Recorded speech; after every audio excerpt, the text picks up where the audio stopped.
જુઓ આપણે બધાએ ચોમાસાની ઋતુ ચાલે છે. શાની ઋતુ ચાલે છે? ચોમાસાની ઋતુમાં તમારા દરેકના ઘરે આવી લાઇટનું સ્વિચનું બોર્ડ અને આવું બધું હશે. એમાં તમારે ખાસ કાળજી કઈ રાખવાની ખબર છે? કઈ રાખવાની આજે શીખવાડું. જો દરેકના ઘરે આવું લાઇટનું કનેક્શન હશે, સ્વિચ બોર્ડ હશે, ગમે ત્યાં ચોમાસામાં પાણીનો પ્રવાહ ઉતરતો હોય અને ભેજ અંદર જવાથી સ્વિચના બોર્ડમાં કરંટ આવવાનો પ્રશ્ન રહેતો હોય છે. કરંટ લાગે તો પરિસ્થિતિ શું થાય? માણસ શું થાય? કરંટ લાગે તો મરી જાય.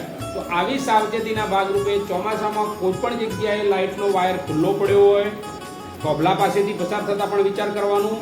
અને તમારા ઘરમાં આવું બોર્ડ હોય ને ક્યાંયથી પાણી ઉતરતું હોય જમીનમાં, દિવાલમાં થઈને, તો તમને એક શોર્ટ ટીક શીખવાડું કે જ્યારે પણ સ્વિચ પાડવાની થાય ત્યારે સૂકી લાકડી નાની આવે ને, અથવા તો પ્લાસ્ટિકની ફૂટપટ્ટીનો ઉપયોગ કરવો, અથવા તો પછી આપણે મોટાભાગે શું કરતા હોઈએ છીએ? સીધી આમ સ્વિચ પાડતા હોઈએ છીએ. આમ સ્વિચ પાડીએ એટલે આપણી જે હાથની ઓગળી છે, જો કરંટ લાગતો હોય તો મુઠ્ઠી શું થાય?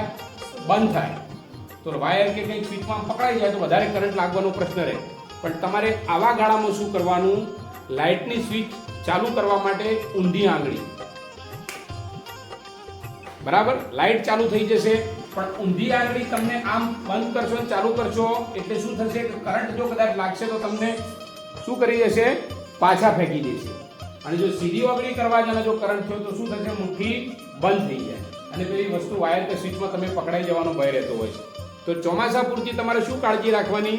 લાઇટની સ્વિચ ઊંધી ઓગળી ચાલુ કરવાની અને ઊંધી ઓગળી બંધ કરવાની. એનું કારણ એક જ કે કદાચ જો કરંટ તમને લાગે તો મુઠ્ઠી હંમેશા કેવું થાય? બંધ થાય. તો તમે પકડાઈ જાય. પણ જો સ્વિચથી આ ઓગળીથી તમે ઉપયોગ કરો છો પાછળના ભાગથી, તો આ મુઠ્ઠી બંધ થાય નહીં, પણ શું થાય? તમને પાછા ફેંકી દે. ખબર પડી ગઈ બધાને? આ બધા કાળજી રાખજો. ચલો એ વાત ઉપર તાલી પાડી દો.